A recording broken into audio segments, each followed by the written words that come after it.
Have you noticed a quiet exodus happening all around you? It's not loud or dramatic. It's a subtle, almost invisible shift. The most insightful, authentic, and perceptive people you know seem to be slowly disappearing. They aren't literally gone, but they've unplugged from the mainstream. They don't show up in the same spaces. They aren't interested in the same small talk, and they've stopped playing the games everyone else seems so invested in. To the outside world, it might look like they're giving up, retreating, or just becoming antisocial. But what if this isn't a retreat, but a strategic withdrawal? And what if the playbook for this modern spiritual phenomenon was written over 500 years ago by the master of power himself, Niccolo Machiavelli? What if the most ruthless guide to power ever written, Machiavelli's The Prince, could explain a deeply spiritual modern trend? In a world that increasingly rewards cynical self-interest, the most spiritually evolved among us are making a radical choice. They're quietly exiting the system. This isn't surrender, it's the ultimate power move.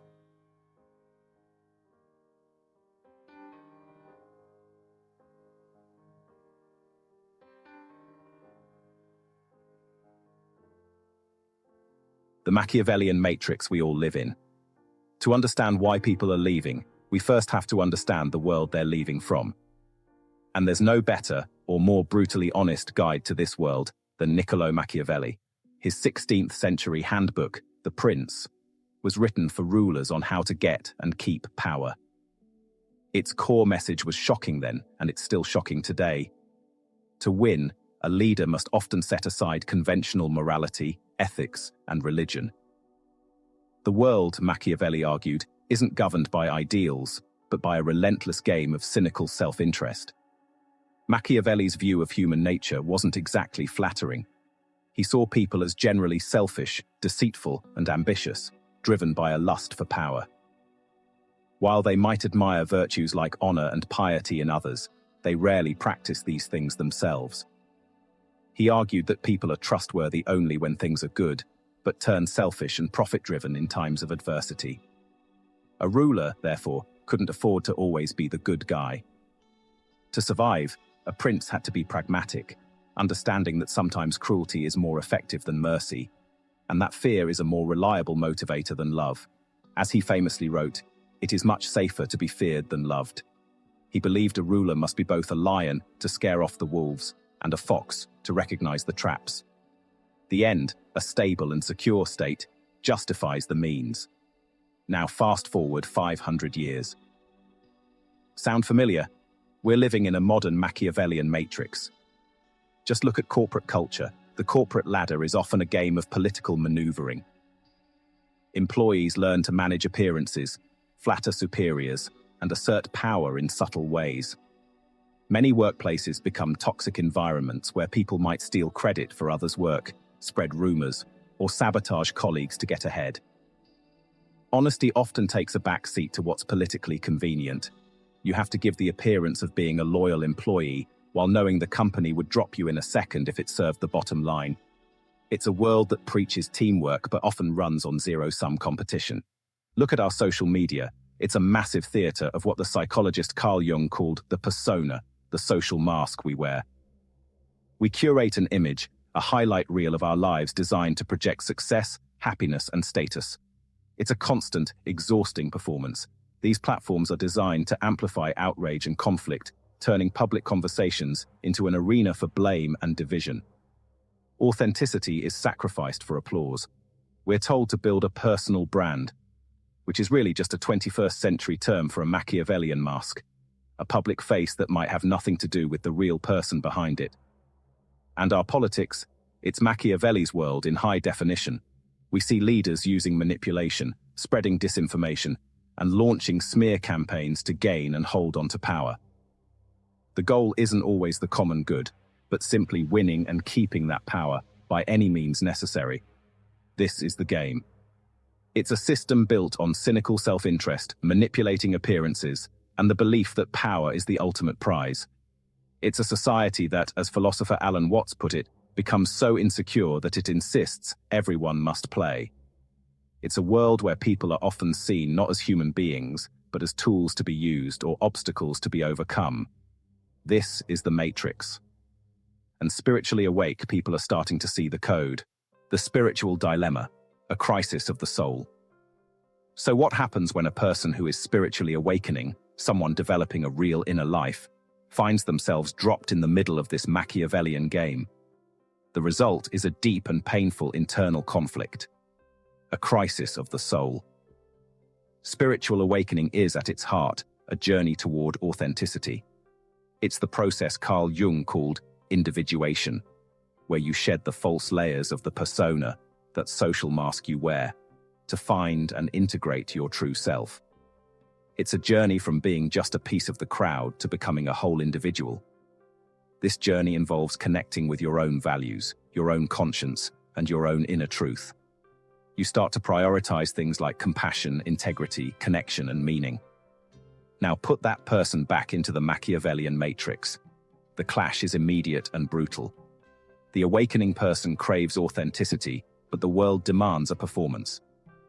The corporate world asks you to play a role, to say things you don't believe, to work on projects that feel soul-crushing, all for a paycheck or a promotion. Each day can feel like a small betrayal of the self. Social events that used to be fun now feel draining. The small talk, the gossip, the obsession with status, it all feels hollow. You're in a room full of people, but you feel completely alone because you can't pretend to care about things you now see as illusions. The awakening person values integrity, but the system often rewards deception. To climb the ladder, you might have to be cunning, to manipulate, to put your own self-interest above everyone else's. This creates an intense moral dilemma. Do you compromise your deepest values to succeed in a system that doesn't share them? Do you become a fox and a lion, like Machiavelli advised, even if it means sacrificing your empathy? For the spiritually aware person, the answer is increasingly no. The cost is just too high. Playing the game starts to feel like you're part of the problem. The awakening person seeks connection, but the world encourages separation and competition. Machiavelli's philosophy is built on the idea that people are fundamentally separate and selfish. Our society reinforces this everywhere. We're encouraged to compare ourselves to others, compete for status, and see our neighbors as rivals. But a spiritually awake person starts to feel a deep sense of interconnectedness. They're sensitive to the energy in a room. The constant complaining, negativity, or aggression feels like being stuck in quicksand. It's not about judgment, it's an energetic sensitivity. The noise of a world built on conflict becomes psychologically and even physically painful. This is the spiritual dilemma. You've woken up to a deeper reality, a more authentic way of being, but you're living in a world that actively fights against it. You see the game, but you no longer want to win. In fact, you realize that winning the game, as it's currently set up, means losing yourself.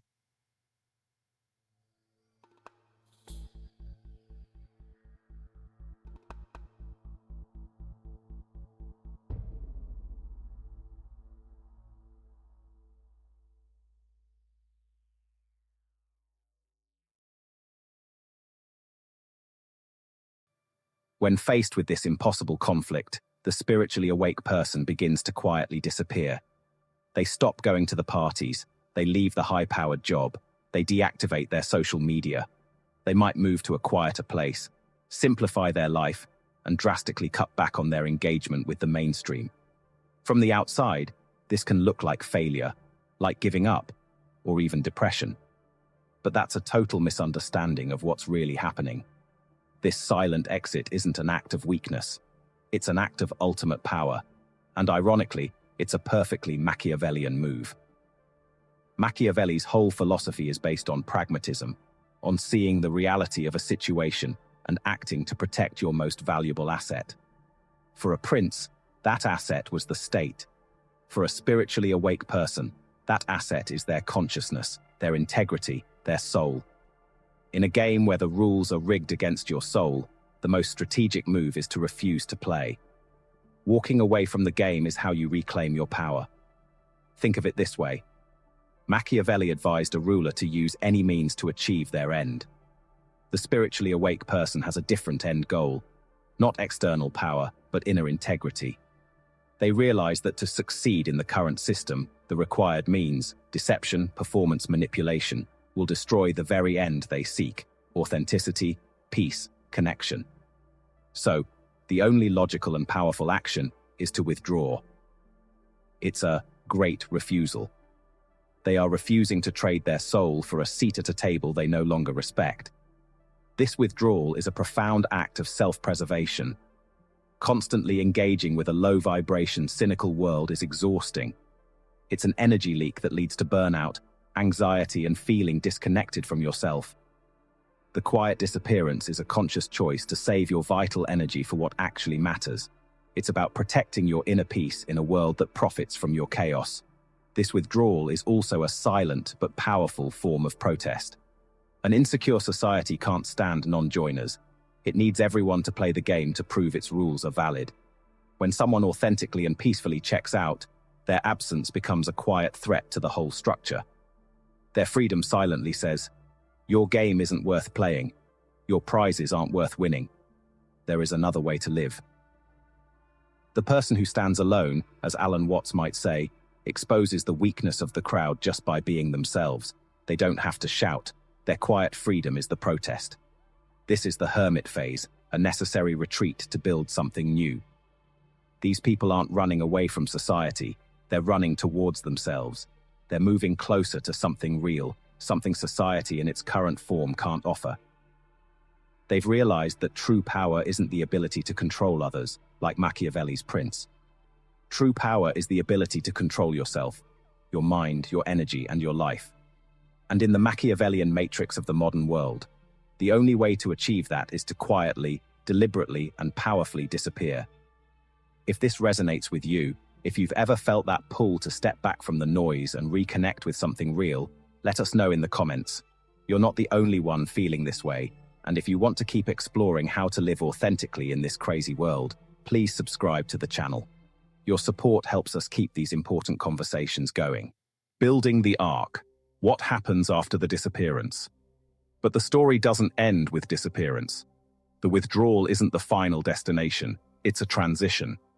This quiet exodus isn't just an escape from a broken system, but a movement towards creating new ones. When spiritually awake people unplug from the Machiavellian matrix, they don't just sit in solitude forever. They begin the slow, deliberate work of building arcs. An arc, in this sense, is a new way of living. A micro-community, a lifestyle, a business, or a set of relationships built on a totally different foundation. Where the old world valued power, competition, and profit, these new arcs are built on connection, cooperation, and authenticity. These are intentional communities, whether physical or digital, where the goal isn't to get ahead, but to live well. Instead of climbing the corporate ladder, these individuals might start small, value-driven businesses that put ethical practices and human well-being first. They might become healers, artists, or teachers, serving small communities instead of chasing mass audiences. Their definition of success completely changes. It's no longer measured by wealth or status, but by the depth of their relationships, their connection to nature, and the peace in their own minds. Machiavelli said a prince must build his own forces because mercenaries are unreliable. In a similar way, those who exit the system realize they have to build their own structures of support. They seek out other non-joiners, creating networks of like-minded people who get it. This creates a powerful sense of belonging that was missing in the mainstream world, a feeling of being seen and understood for who you truly are, not for the mask you wear. This is what Jung's work would call conscious re-engagement. After the necessary hermit phase of withdrawal and healing, the whole individual returns to the world, but on their own terms. They don't go back to playing the old games. Instead, they offer a living, breathing alternative. They become guides for a society that is slowly realizing how empty it feels. They don't try to change the massive, corrupt system from within. They know that's a recipe for burnout. Instead, they build a viable, attractive alternative right alongside it. They build the arc, and by showing that another way of life is not only possible but deeply fulfilling, they offer a lifeline to others who are tired of the storm. This is how real, lasting change happens. Not through a loud overthrow of the old, but through the quiet, diligent creation of the new. The spiritually awake aren't really disappearing. They're becoming the architects of the future.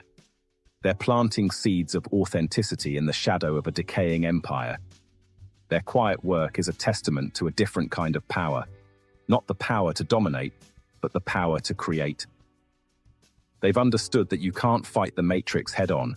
You make it obsolete by building something more beautiful, more true, and more aligned with the human soul. Their disappearance from the old world is the first necessary step in building a new one. We started with a strange idea, that a ruthless 500-year-old guide to power could explain a modern spiritual trend. But as we've seen, Machiavelli's brutally honest description of the world, a world driven by self-interest, deception, and a lust for power, is exactly what has created the conditions for this quiet exodus. He painted a picture of a game so cynical that those who awaken to a deeper sense of self, to values of integrity and compassion, find they simply can't play anymore.